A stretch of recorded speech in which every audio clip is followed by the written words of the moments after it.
Comment vendre plus en racontant une histoire. Dans cet épisode, j'entame une série de 8 épisodes, c'est donc une octalogie qui va t'apprendre à expliquer de façon claire ce que tu as à proposer à tes clients. Tu vas rendre accessible à tous ta proposition de valeur et je vais te dicter comment toucher ton public plus efficacement que tes concurrents.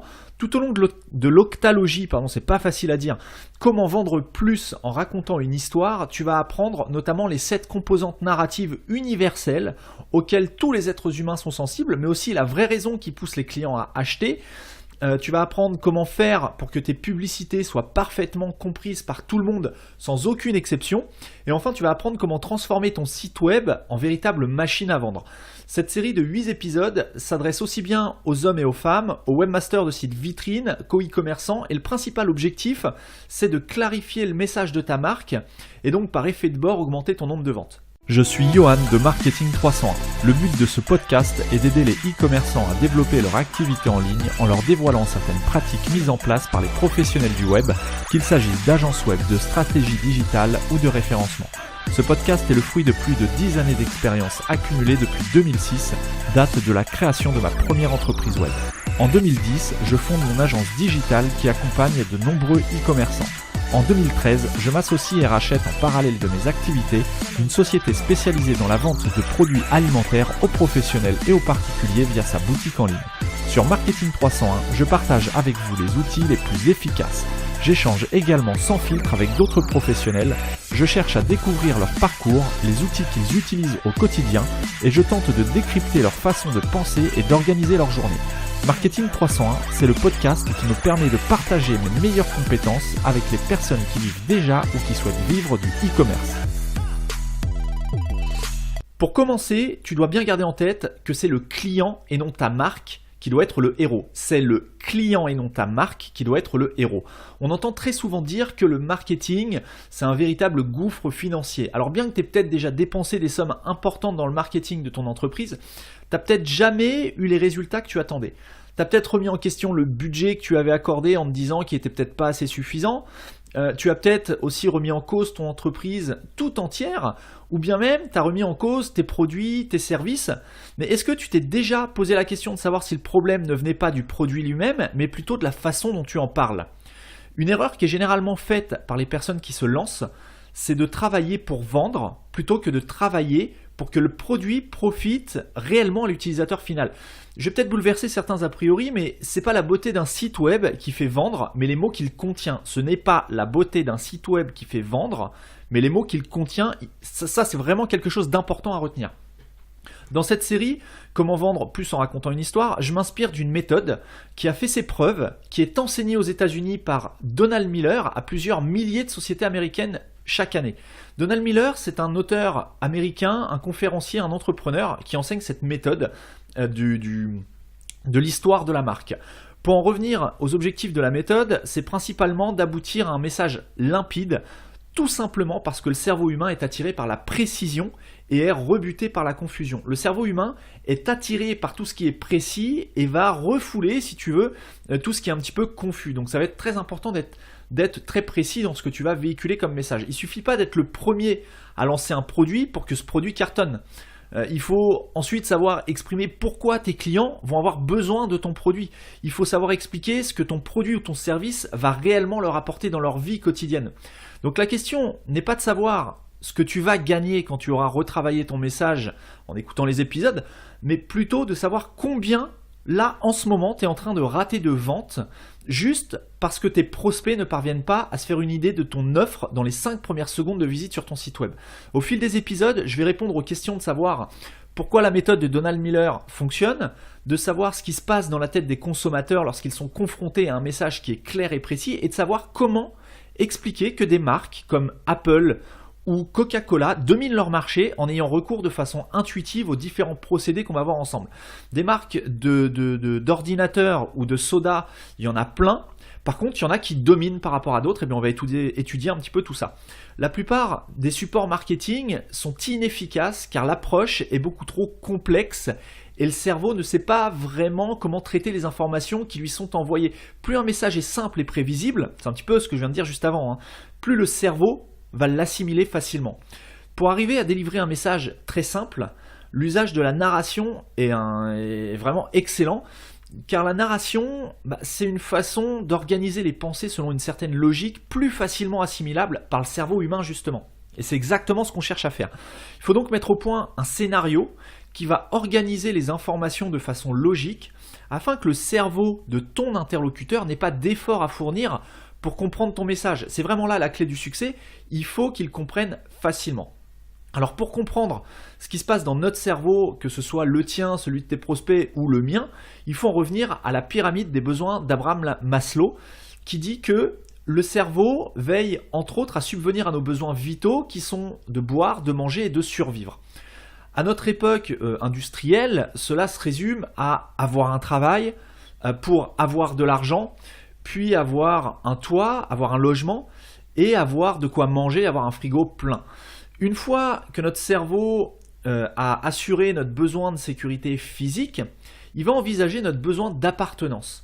Notre besoin d'appartenance, ça va se traduire par le fait d'avoir une relation amoureuse, par exemple, d'avoir des rapports sexuels ou encore d'avoir un réseau d'amis.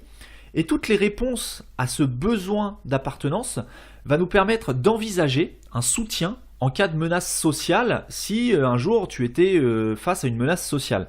Ça c'est inconscient, mais il faut bien savoir que ton cerveau, lui, il doit subvenir à tes besoins vitaux.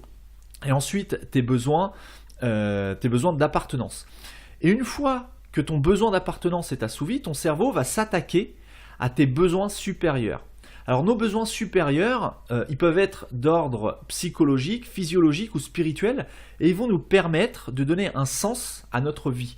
Dans ton quotidien, de façon inconsciente ou non d'ailleurs, tu es en permanence en train de scruter tous les éléments qui t'entourent, y compris les messages publicitaires, que ce soit sur Internet, dans le métro, à la radio, à la télé ou dans les magasins. Tu es de façon inconsciente tout le temps en train de scruter ce qui t'entoure. Si tu es face à un support publicitaire ou tu croises un support publicitaire qui essaie de te faire passer le message que telle ou telle entreprise est la meilleure, ton cerveau ne le retiendra pas car le message qui est véhiculé n'est pas assez marquant pour lui. Pas assez marquant, ça signifie qu'il ne va pas t'aider à subvenir à tes besoins qu'on vient d'évoquer, à savoir manger, boire, te constituer une communauté, une tribu, donner du sens à ta vie, etc., etc. Et dans ce cas précis, tu vas tout simplement ignorer le message publicitaire. Alors, il y a un autre Américain qui s'appelle Mike McHargue, qui est un spécialiste de la psychologie de vente. Lui, il a relevé 2 grandes erreurs que font généralement les entrepreneurs lorsqu'ils communiquent. La première erreur, c'est de ne pas se concentrer sur les aspects de l'offre qui vont aider ton prospect à survivre et s'épanouir. Le cerveau, il passe son temps à traiter des millions d'informations qu'il reçoit du monde qui nous entoure, comme on vient de le voir, et il prête pas attention, il va prêter justement attention uniquement à celles qui peuvent l'aider dans sa quête de survie et d'épanouissement, que ce soit physique ou psychologique. Par exemple, quand tu vas au cinéma, une fois que tu es assis dans la salle avec ton paquet de popcorn, qui n'a jamais cherché au cinéma de l'œil, de façon consciente ou non, les issues de secours, plutôt que de compter le nombre de places assises ou encore le nombre de marches qui permettent d'y accéder. Et même si tu as compté le nombre de marches et le nombre de places assises, probablement que tu ne t'en rappelles plus. Pourquoi ? Si les issues de secours pourraient te sauver la vie en cas d'incendie ou d'attentat ou je ne sais quel autre problème, ton cerveau ne va pas juger utile, toujours de façon inconsciente, de retenir le nombre de marches ou de sièges qu'il y a dans la salle alors que il les voit tout autant que les sorties de secours. Il y a une information qu'il va mémoriser et qu'il va conserver pour toi parce que ça peut subvenir à un besoin vital, alors que d'autres informations qui dans n'importe quel cas ne subviendraient pas à un besoin vital, eh bien il va les obstruer, il va les oublier tout simplement.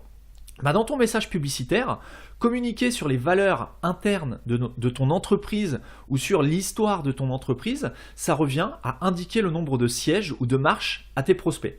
Donc, en d'autres termes, tes prospects vont oublier ton message publicitaire. D'un point de vue physiologique, c'est un autre aspect du traitement de l'information. Donc, d'un point de vue physiologique, traiter toutes ces informations, ça va obliger le cerveau à brûler des calories. Ce qui va à l'encontre de son premier rôle qui est de nous permettre de survivre. Donc voilà pour ce qui est de la première erreur décrite par Mike McHargue. Et la deuxième erreur, c'est justement d'obliger les gens à dépenser trop d'énergie pour comprendre ton offre.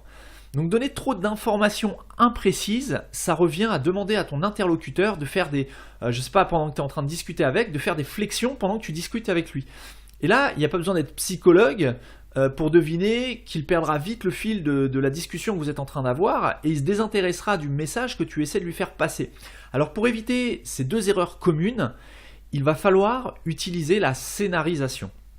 Une opération de communication peut être considérée comme réussie quand tu as informé ton prospect sur pourquoi ton produit ou ton service va lui permettre de survivre sans dépenser trop d'énergie. Et la méthode la plus efficace pour faire ça, c'est de mettre en scène ta marque. Alors une mise en scène, c'est quoi?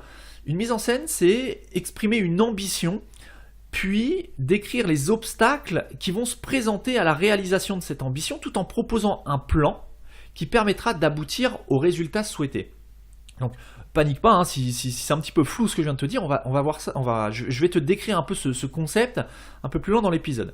Donc s'il y a une chose que tu dois retenir de cet épisode, c'est qu'il faut clarifier ta communication. Il faut clarifier ta communication. Pour ça, il faut que tu identifies ce que veulent tes clients, puis que tu apportes une réponse précise. C'est très important. Il faut absolument que tu évites toute sensation de confusion. Tu dois être très clair et très précis dans ce que tu dis ou dans ce que tu écris. On va prendre l'exemple de la marque Apple, que tout le monde connaît. Apple a subi l'essor qu'on lui connaît aujourd'hui à partir du moment où Steve Jobs a commencé à raconter une histoire à son audience. Pour avoir collaboré et en partie fondé les studios d'animation Pixar, donc qui font les films d'animation, les dessins animés, c'est cette expérience auprès des scénaristes professionnels des studios Pixar qui a fait prendre conscience à Steve Jobs de l'importance de raconter une histoire à un public. On revient un petit peu en arrière, en 1983, en plus c'est l'année de ma naissance, Apple lançait son ordinateur qui était nommé Lisa, comme le prénom. Ce lancement, il a été marqué par une communication de 9 pages. Donc rends-toi bien compte, hein. Ils ont communiqué à hauteur de 9 pages dans le New York Times, qui est un journal extrêmement populaire aux États-Unis et dans le monde, et considéré comme d'autorité, comme tout le monde le sait. Et ces 9 pages n'étaient autres qu'un déroulé de spécificités techniques de Lisa, donc l'ordinateur qui était en train d'être commercialisé, et ça s'est révélé être plutôt compliqué à comprendre pour la plupart des lecteurs. En communiquant de cette façon, Apple a instauré une sorte de confusion dans la tête des lecteurs qui se sont de fait désintéressés du message de la marque et du message qu'elle voulait faire passer à son audience. Le résultat de la campagne marketing, tout simplement, ça a été le fiasco de Lisa. Et après son passage chez Pixar, Steve Jobs donc revient chez Apple et puis il décide de clarifier la communication de la marque Apple en instaurant le slogan « Think Different », donc « Penser différent ». Et en plus de ce slogan très court et très précis, donc qui contient que 2 mots, hein, là on parle vraiment de 2 mots, il a ordonné à ses équipes marketing et tout ça qu'on enlève l'affichage d'ordinateur sur la plupart des publicités de la marque. Donc c'est quand même, fallait quand même oser. Et en procédant ainsi, Steve Jobs a fait passer ses clients au statut de héros du quotidien. Alors comment il a fait ça? À travers cette nouvelle stratégie marketing, Steve Jobs a d'abord identifié le souhait des consommateurs, puis il a déterminé le défi que ces mêmes consommateurs, donc toi et moi, on voulait relever, à savoir devenir des génies de l'informatique ou de la création artistique. Et enfin, il a délivré une réponse en fournissant les outils qui allaient permettre de réaliser ce défi, à savoir avec un ordinateur ou un smartphone. Et au final, ce qu'il faut retenir de cette histoire racontée par Apple, c'est qu'elle ne concerne pas l'entreprise Apple, mais bel et bien le client directement. Autrement dit, l'histoire qu'Apple te raconte, elle te concerne toi et moi. Donc pour résumer, la méthode de narration à succès consiste à définir un personnage en quête de quelque chose qui va se heurter à un problème, qui va l'empêcher d'obtenir ce qu'il cherche. Et alors ce personnage, il désespère de surmonter cet obstacle. Il rencontre un guide qui surgit dans sa vie, qui lui fournit un plan et qui va l'inciter à agir pour échapper à la catastrophe et triompher. Et on réalise donc une histoire captivante en respectant les 7 étapes clés qui sont 1. Définir un personnage, 2. Définir le principal problème de ce personnage, 3. la rencontre avec un guide. 4. Le plan qui lui sera délivré par ce guide. 5. L'incitation à agir. 6. Pour échapper à la catastrophe. Et 7. Pour triompher finalement. Donc ces 7 étapes sont une règle de base de tous les scénarios de films qu'on peut voir au cinéma. Ça, c'est très important de le savoir. D'ailleurs, si la prochaine fois que tu vas au cinéma, essaie de transposer un petit peu ces 7 étapes et tu verras qu'il y a de fortes chances pour que l'histoire respecte ces 7 étapes de narration. Par exemple, on va prendre un autre exemple de la Guerre des Étoiles, donc le film. Dans l'épisode Un nouvel espoir de la Guerre des Étoiles, Luke Skywalker, qui est le personnage, il assiste à un drame qui est que sa tante et son oncle sont assassinés par l'Empire, ce qui permet à la rébellion de survivre et de continuer le combat. Arrive alors un guide, Obi-Wan, ancien Jedi, autrefois maître du père de Luke Skywalker, et dans cet exemple, Luke Skywalker, c'est le personnage, son problème, c'est qu'il doit combattre l'Empire, ce qui représente en quelque sorte son enjeu externe. On abordera ces thèmes dans les prochains épisodes, mais il se pose aussi la question de savoir s'il est un Jedi, ce qui représente là pour cette partie-là son enjeu interne, et enfin son enjeu philosophique, c'est le combat entre le bien et le mal, le combat du bien contre le mal. Donc ensuite il rencontre Obi-Wan qui deviendra son guide et qui lui apprendra à faire confiance à la force. Et cet apprentissage de la confiance en la force représente la 4e étape du scénario, à savoir le plan. C'est son plan. Le guide, donc Obi-Wan, va donner un plan au personnage qui est Luke Skywalker, et ce plan, c'est d'apprendre à avoir confiance en la force. Ce plan, ça va permettre à Luke Skywalker de combattre l'Empire. C'est la 5e étape, l'incitation à agir, donc combattre. Et enfin, la rébellion évite la défaite et triomphe en parallèle d'éviter la catastrophe en étant battue. Donc ce qui représente les 2 dernières étapes du scénario à succès de la Guerre des Étoiles. Cette recette que je viens de te décrire, elle est utilisée, comme je te le disais, par tous les auteurs à succès. Car l'audience veut une histoire simple, avec des problématiques, des enjeux clairs et une issue qui soit précise. Pour estimer la clarté de l'histoire de ta marque, tu dois pouvoir répondre à 3 questions. Premièrement, que veut le héros ? Ensuite, quel problème rencontre-t-il ? Et enfin, à quoi il ressemblera quand il aura obtenu ce qu'il veut ? Et pour estimer la clarté, cette fois, de ton marketing sur ton site internet, donc ta boutique en ligne par exemple, les visiteurs de ton site doivent eux-mêmes pouvoir répondre à 3 questions en moins de 5 secondes. Et ces 3 questions, c'est justement, qu'est-ce que tu vas leur offrir ? En quoi ça va améliorer leur vie ? Et comment il faut faire pour passer une commande sur ton site. Si les réponses ne sont pas obtenues en moins de 5 secondes, tu perds probablement des ventes chaque jour, y compris là maintenant pendant que tu écoutes cet épisode. Donc je t'invite vraiment à être régulier sur l'écoute des épisodes qui vont suivre, parce que je vais vraiment t'apprendre à améliorer ton message, le message de ta marque. Et dans les futurs épisodes de Marketing 301, justement, je vais te décrire une méthode très efficace pour organiser tes pensées, parce que c'est peut-être confus un petit peu pour toi si tu proposes différentes prestations, différents services, différents produits. C'est peut-être difficile d'avoir un seul message qui va convenir à tout l'ensemble de tes produits. Et c'est pas ce qu'il va falloir faire d'ailleurs, mais on verra ça par la suite. Je vais t'expliquer comment éliminer la confusion dans ton esprit d'entrepreneur pour simplifier ton message, et je vais t'expliquer comment réduire ton effort marketing en ayant plus de résultats. Donc dans les 7 épisodes à venir, on va parler des sujets suivants. On va parler du personnage. Pourquoi et comment faire pour que le héros de l'histoire soit ton client et non ta marque ? Ensuite, on va parler du problème. Comment apporter une solution aux problèmes internes de tes clients alors que tes concurrents, eux, ils ont tendance à vendre des solutions qui répondent aux problèmes externes de ton marché. Donc on va voir comment passer devant la concurrence à ce niveau-là.